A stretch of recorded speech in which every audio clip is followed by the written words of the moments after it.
Bakit pag magkagalit ang tao, hindi na mag-iimikan at sobra nyo nang kinainisan ang isa't isa? Hanggang sa hindi nyo na namamalayan, ang tagal nyo na palang hindi nagpapansinan. Bakit nga ba?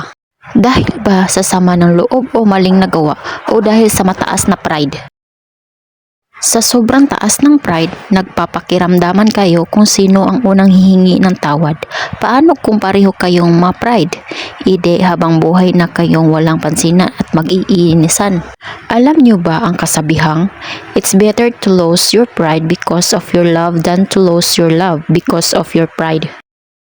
Hindi naman masama kung itapon mo muna ang pride mo para sa taong mahalaga sa'yo, kaysa naman itapon mo yung pinagsamahan nyo ng dahil lang sa pride mo. Wala namang masama o mawawala kung ikaw ang unang lalapit o iimik. Ika nga, ang nagmamataas ang siyang ibinababa at ang nagpakumbaba ang itinataas. Kaya huwag galiin na magkimkim ng galit dahil ang galit ay basura lang sa ating puso at isipan.